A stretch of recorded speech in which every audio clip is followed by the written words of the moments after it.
I'm Holly Cargill Cramer. I'm the Executive Director of the Tech Valley Center of Gravity, a 15,000 square foot makerspace, prototyping center, manufacturing incubator, and creative community in upstate New York in downtown Troy.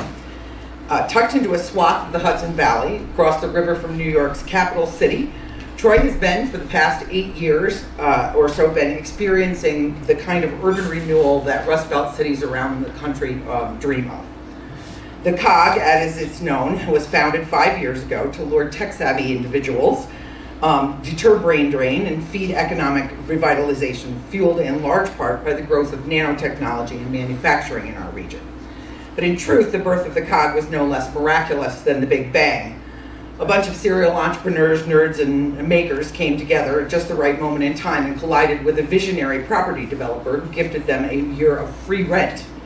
It opened in April 2013 as an independent 501c3 community-supported organization on the first floor of the parking garage in a former off-track betting parlor.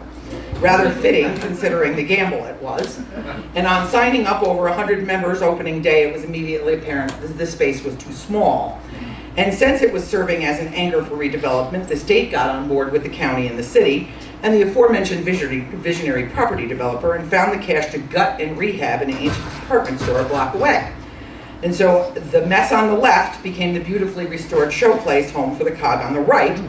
And the membership increased, innovation happened, companies spouted, need to manage things expanded, and lo, the volunteer nerds stepped into the void.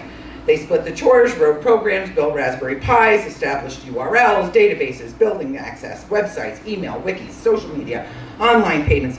You get the idea. And membership increased, and things got complicated. And the volunteers burned out, and the serial entrepreneurs did what serial entrepreneurs do, and well, that was fun, but it's time to move on to the next adventure. And the center of gravity grew into Baby Huey.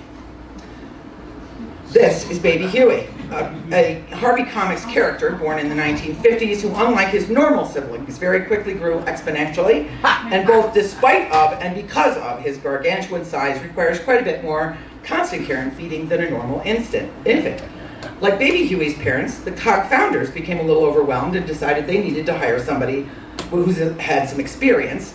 I have 25 years plus in not-for-profit management and membership organizations, and I became Baby Huey's nanny in January 2017. And here lies the lesson that I wish to impart to those conceiving and growing your own Baby Huey. Even when the baby weighs 300 pounds, it's very hard for mommy and daddy to let it go. Remember all those systems I mentioned? None of these systems actually talk to each other. And the nerds who created them do not consider anyone else worthy of access. I spent the better part of my first year wrestling usernames and passwords away from Baby Huey's mom and dad. I had to hack into an old email system, reset everyone's passwords, forward all their emails to myself, and submit password resets to about 30 different sites. 17 months into the job, I still can't run my own membership reports from the database. A mentor once told me a not-for-profit organization is only as good as its data. How well you collect, manage, mine, and manipulate your data affects everything, from member satisfaction to donor management and new member recruitment to safety and security. Research and planning on how systems integrate before you get going can minimize duplication.